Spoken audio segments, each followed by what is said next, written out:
Welcome to the Lyster Health Talks Podcast, hosted by Lieutenant Colonel Garrett Holt, the commander of Lyster Army Health Clinic and the Health Services Director at Fort Novacell. Each month, listen in as the team focuses their discussion on relevant, relatable health content that empowers your health and the readiness of the force. In today's show, Lieutenant Colonel Holt invites return guests Dr. Brandy Dunn and Ms. Theresa Osteen to discuss National Nutrition Month. Join us now for Taking a Bite out of Nutrition.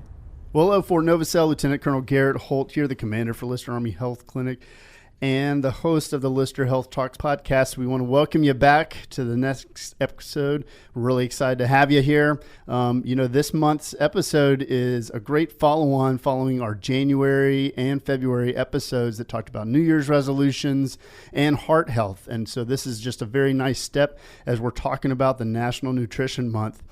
We make content to stand the test of time. So you can go back to some of our original episodes that were almost a year ago. I cannot believe that. Almost a year ago, and be able to listen to those and really gain a lot from it. It's all about health promotion here at Lyster, and specifically in this Health Talks series. So we want to dig right in. Hey, my guests today, I should say, are two of our rock stars. They're return guests, and I think you're going to really dig into what they say and really enjoy the content that they're providing.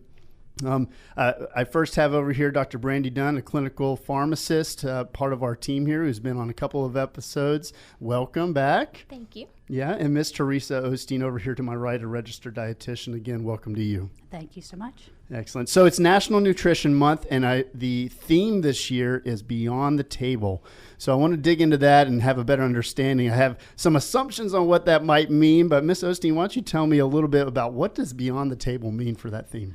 Well, with this theme, as you said, Beyond the Table, we are looking at thinking outside the box a little bit more, not just focusing on the food that's straight in front of you, but planning for that ahead of time, making sure that you're looking at menu planning, you're looking at your budget, making a list when you go to the store, planning out what you're going to get. When you are going out to eat, what are you going to be eating? So plan beyond what is just right there in front of you so that you can have healthy choices available to you. You are thinking about that before you actually get to the table. Yeah, well, that speaks to me as I think back embarrassingly as I blush about the meals that I've had over the past week or two when I didn't plan and what those hasty meals looked like. Considering that theme of Beyond the Table, what are some ways that we can, start to dig into planning our meal planning, I guess, for at the expense of redundancy? What are some ways that we can kind of invest in the planning of how we are planning our food? Well, one of the things that I recommend to people who come in is talking with your family. So whoever's in your family, just getting them involved as well with this. And what is it what are your activities that week? So am I going to be out of the house so many days in the evening time? So I need to plan for meals out. So what does that look like? Where are we going to be? What are options available? But the meals at home, thinking about who wants to include what, are there specific things people want? And then making your grocery list based on that. So I do that with my family. We do it about once a week.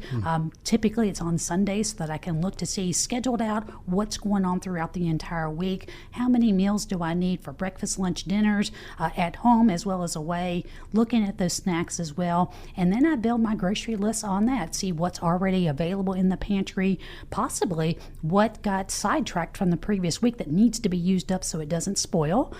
So taking that into account as well, but just incorporating all those different aspects of when you go to the store to also not blow your food budget. So we need to keep that in mind when we're shopping for our food as well, and also just planning overall. Yeah, it's certainly not getting any cheaper to buy food. No, it is not. It's when I used to live in a larger city, we used to use a food delivery program. We've talked about this before about the convenience there, but man, if you just kind of casually monitor the cost of food delivery, it can get exorbitant very quickly. It can, but depending on the size of your family and how much time you have to spend actually in food preparation and shopping, some of those delivery systems can actually be pretty beneficial for some families. Yeah. There are also different organizations around and different companies that actually prepare everything for you, so you can even get meals where you pick them up. So it's not the same as eating out because you can still choose what you're getting, but it's similar to some of the meal delivery, but it's already pre-prepared for you. Oh, so there are great. lots and lots of options depending on your budget, depending on the size of your family, and what kind of meals are you leaning towards. Are you looking at meals towards heart healthy or diabetes, or are you looking at weight loss? Do you have more kid-friendly things that you need to look for? So there are lots of different directions to go, and a lot of companies with many, many different options available. When I think about planning, and we talked about the power of discipline in a previous episode, I think we were talking over New Year's resolutions, right, and building discipline.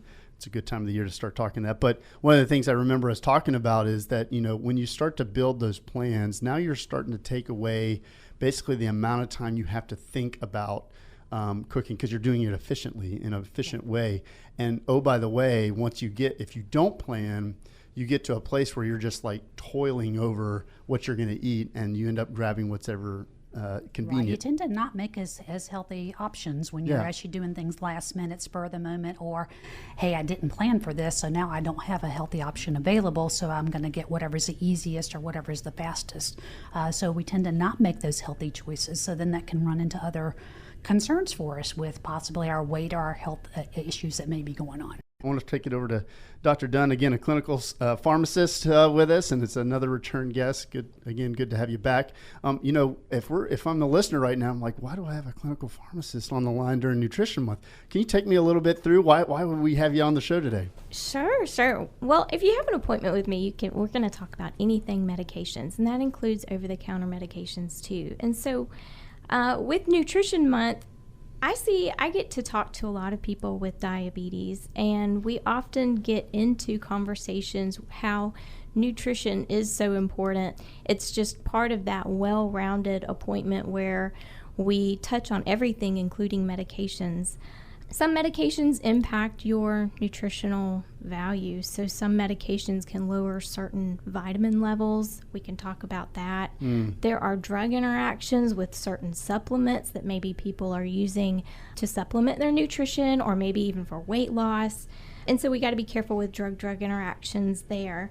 Some medicines cause weight gain, and that's frustrating for when you're trying to be healthy and focus on nutrition, and then you've got something combating against your success.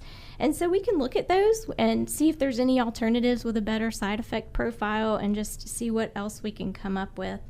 So we talk about those, and sometimes it's just reviewing your medicines and making sure we do cover all those bases and make sure there's no drug interactions with anything that you might be taking. Yeah, wow, that's fascinating. And I remember, for the listeners, we do a little prep session before we start recording. We like to kind of ponder a little bit.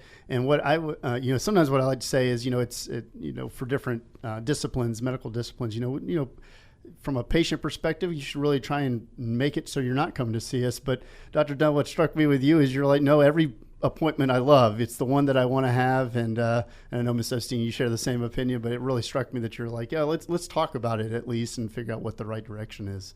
So Right. That's really powerful. It is. If you take any kind of medicine, even if it's Tylenol or ibuprofen, we're going to have something to talk about. Yeah. There's never a wasted appointment. We are going to talk about your medicines, but it usually leads into other things, which include how to be healthy, which is nutrition. Are we exercising or training those muscles to do the things they're supposed to do? All those things. We just have a very well-rounded conversation and can circle back around to the medications and making sure we're on the right thing for the right reasons. Yeah, that's helpful. What also struck me was interesting and reassuring, not only from a commander perspective, but from a patient. Sometimes patients assume things are happening, like good communication, but what's really excellent is to see the relationship that the two of you have already about collaborating to make sure that the patient is getting exactly what they need. So that was really powerful. I wanted to mention that because I thought it was very, it's just a wonderful thing to know that, we're working holistically for the patient's good. Dr. Dunn, the other thing I wanted to mention, kind of putting on your household hat, if you don't mind, is, I know you're a mom and a spouse, and I thought you had some interesting tips on kind of how you go about planning your week as well. So if you could share that with our listeners. Sure, I do. Kind of like what Ms. Osteen said.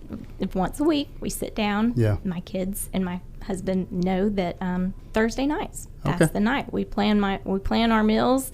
I put in a grocery order. Just it is convenient to go ahead and do that. That way I have all my ingredients. I have everything I need for the next week, and they know that if they don't have it on my list by Thursday night, it is not going to happen. They can keep their special request till the following week. But it's kind of a running joke, but they know that Mom's going to make the menu on Thursday nights and make the grocery list from there. But it helps so much because the following week, I don't have to worry about it. The only thing I have to worry about the whole following week is if it's something that's in the freezer that I need to thaw out before I get home for work. That's all I have to think about. Everything else is planned. I have a 15-year-old that can get it started if I'm going to be running late. I have a 12-year-old that has Down syndrome. She loves to help in the kitchen. She keeps us busy, but she loves it. She loves to cook. And so I think her seeing us sit down and plan and we have healthy meals, it goes a long way. And when they get home from school, they have access to anything in the pantry, which includes old candy because it's from a previous holiday, and they really don't want it. They don't go to the pantry for their snacks. They go to the refrigerator.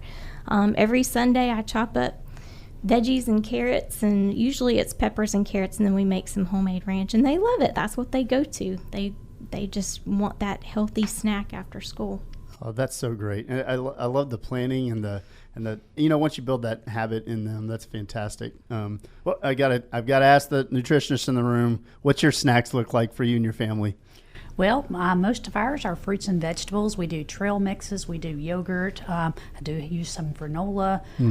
There are granola bars. There are some cereal bars. So there's nothing that you can't include in. And that's one thing that I try to stress with patients who come in, is that there are no unhealthy, or let me back up, there are no bad foods. There are some foods that are not as nutritionally sound, but anything can work in with a healthy diet overall. It depends on how often you're eating it, how large the serving size is when you're doing it as well. But anything can fit in, even some junk food. Yeah, yes. I'll remember that as I'm eating a bowl of ice cream or something like that. In moderation, all things in moderation is still okay. That's great. I've heard to focus on different colors. Yes, right? that is a great thing, getting lots of red and blue and the darker green items, orange, yes, all of those. Fantastic. Eat the rainbow. Eat the rainbow. In thinking about our podcast today, I kept going back to hydration with water, and we had talked a little bit about that when we were brainstorming for this. Drink your coffee in the morning, but then drink your water the rest of the day, something that's low in sugar, something that's lower in caffeine. Sleep is important, so if you drink caffeine too late in the day, you impact your sleep. That's your energy for the next day to be able to get up and go and be healthy. So it all ties together. It all loops back around. Making sure that you hydrate with water, it actually impacts the way that your body filters and metabolizes certain medications and how healthy your kidneys are with those. So definitely those. But come by and see me if you have any questions about any of your medications, any of your supplements. If you want to do a quick interaction check, we can certainly do that. I'll be happy to help. That's great. Oh, wonderful. Well, I want to thank you both again for taking some time out of your very busy days to helping do another guest appearance on our awesome podcast. So I really appreciate you being here. I love that little idea of, let's taste all kinds of different colors, and I'm sure, I don't know, it's probably tough for me to admit this, but, I was like, man, do I know a food for every color? I'm like, yeah, I think I got all of them. But in all honesty, I do appreciate it. And this new idea of nutrition, really continues on with everything else that's going on in terms of our health. And I know there's a lot of easy ways to grab an easy bite and everything, but, why don't you just challenge yourself with just taking one step this next month to really promote yourself, promote your health within yourself, and really take care of your body, right? And by an extension, it helps your family as well. So we just want to encourage everybody, now's a good time to start planning. If you don't plan your meals, if you're not planning your meals, my gut is you probably fall into the same trap that I do, that many of us do, is that you're finding the easy meal. And that's probably not the most health valuable or nutritionally valuable thing that you can put into your body. So we want to encourage you to do that. And it's just really important for not just yourself, but as your family. And you're going to blink your eyes. If you're a young soldier today, you're going to blink your eyes, and you're going to be one that's pouring into many soldiers as well as the families. And the question is, what are they seeing in you?